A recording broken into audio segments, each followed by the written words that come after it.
Je suis ensuite Jésus dans ses allées et venues du prétoire au palais d'Hérode et vice-versa, et je distingue son regard quand il rencontre Judas. Un tel regard m'apprend à pardonner. Après cela, je suis les interrogations de Pilate, assis sur son siège, placé sur l'estrade surélevée. Et ces hommes méprisables d'Hérode, puis la flagellation atroce. Pour moi, c'est toujours l'un des moments les plus difficiles à regarder. Je vois la manière dont il tombe, en s'affalant sur le sol, tel un sac sanglant et vivant.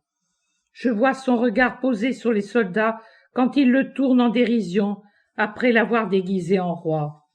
Il semble leur dire « Aimez-moi, pourquoi me faites-vous du mal à moi qui vous aime ?» Ensuite je vois l'homme présenté au dehors sur les 3 marches de la demeure de Pilate. Jésus est calme et solennel, face à la foule ivre.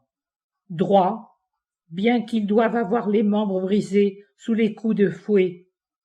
Très majestueux.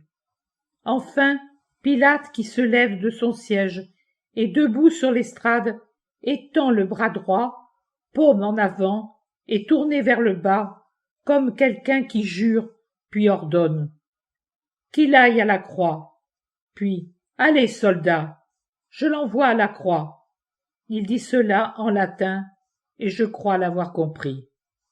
J'observe ensuite la marche de Jésus, précédé par les soldats à cheval et entouré par les autres à pied. Toute une centurie pour escorter un innocent, à moins que ce ne soit pour le protéger de ces vices qui ont paru excessifs même aux soldats de Rome. Enfin, ce dont l'on ne peut parler sans en avoir le cœur encore brisé, la mer, la mise en croix et l'agonie. Sa mort est enfin un soulagement. Ce qui est insupportable, c'est sa souffrance. Voilà, j'ai écrit sur l'ordre de Jésus qui a voulu que je décrive la fin pendant que je la voyais à l'heure exacte. Il est 15h15 à l'heure solaire ce vendredi. Cette contemplation tellement nette dure depuis hier soir avec des intervalles non voulus et des reprises non recherchées. Je vous fais observer ce qui suit parce que cela me paraît important.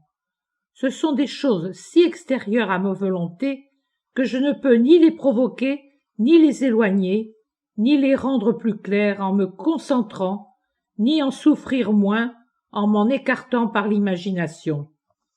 Si c'est quelque chose que j'aime voir et que je ferme les yeux et les oreilles du corps pour être plus concentré, je peux la perdre de vue, ou bien elle se brouille, alors qu'elle est nette, si Dieu le veut, même si en apparence je fais ou regarde des choses ordinaires. Seule l'expression de mon visage change, et Paola s'en aperçoit parfois. Le 2 de ce mois, par exemple, même mon cousin Joseph m'a dit « Qu'est-ce que tu as ? Tu as le visage ensommeillé et tu es toute pâle. » Pendant les pauses, j'ai reçu 2 courtes dictées de Jésus et de Marie. C'est fini maintenant, du moins pour l'instant. J'ignore si je verrai plus tard, comme tous les vendredis soirs, la mère pleurer sur Jésus au sépulcre. La dictée de Marie fut provoquée par une pensée de ce matin. Je pensais que, puisque je dois me montrer sereine pour ne pas causer de soucis aux autres, il serait juste que les autres en fassent autant à mon égard, alors que tous viennent déposer ici leur petit paquet ou leur gros fardeau de plaintes. Ils s'en vont ensuite plus joyeux, eux qui sont en bonne santé, tandis que moi, qui suis malade et si triste, je reste avec mon poids de douleur augmenté du leur. J'avais donc une forte envie de dire « Hé, les amis, tous et chacun, gardons un peu nos malheurs pour nous-mêmes. » Tellement. Et à cet instant, le petit diable du ressentiment et du souvenir a bondi au dehors de moi, quoique silencieusement. Seconde tentation. celle de river son clou à Martha en lui disant « Jusqu'ici j'ai fait ce qui a arrangé les autres, sans en retirer davantage. Mais de nombreux inconvénients. En voilà assez. J'agis pour moi. Tellement. » Et autre apparition du diablotin. La mère m'apaise cependant et me dit que je ne dois pas le faire. C'est le saint refrain de mes maîtres. À force de ne pas faire, Maria n'existera plus. Mais pourvu qu'il m'aide et m'aime,